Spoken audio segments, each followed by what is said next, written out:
So when I realized this, it changed every interaction I've had with people since then. That sounds a little clickbaity. And maybe it's not. I mean, it really changed the way I see people, the way I interact with people, what I think of other people's responses, and tempering my own.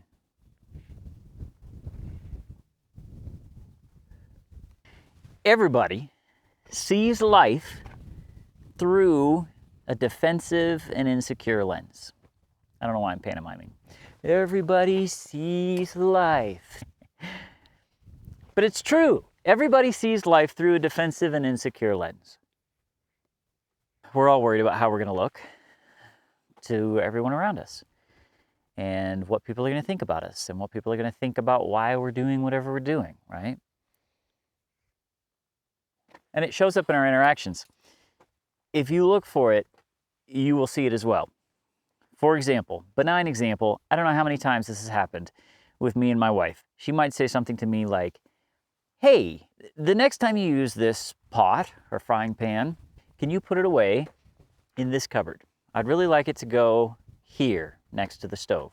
And what do I hear? Do I hear her say, hey, could you put away this pot and in this cupboard? No, of course not. I hear, hey, dummy, don't you know where the pot goes?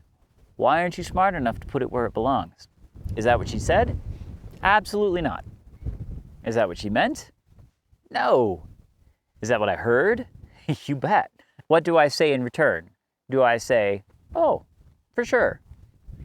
Probably not. I probably say, oh, okay, I only put it there because that's where you put it the last time you used it. Because it's really important somehow that she know that I was already putting the pot where it should belong because that's where she put it last time she used it. Does she hear me say that? She hears, if you could be consistent and decide where you want the pot to go, we wouldn't be having this problem. None of this problem is my fault, this problem is your fault. And so the conversation goes, and you get this very benign situation, which is about where the pot goes, and it spirals out of control until you hit an argument. An argument about where the pot goes. Only it's not really an argument about where the pot goes. It's an argument about who's in the right and who is doing the logical thing. If you can realize this and look for it, you'll start to see it everywhere. There's obviously very deep and real spiritual reasons for why people feel the way they do. But in the very least, you can be more gracious with people.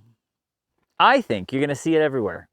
And I think once you see it, you can be more compassionate with people. Understand what they're hearing you say or what they're likely hearing you say. Even situations that don't have any conflict in them at all. And you can see like insecurity arise, right? So if your coworker wears a bright shirt to work and you say, wow, that is really bright, what do they hear?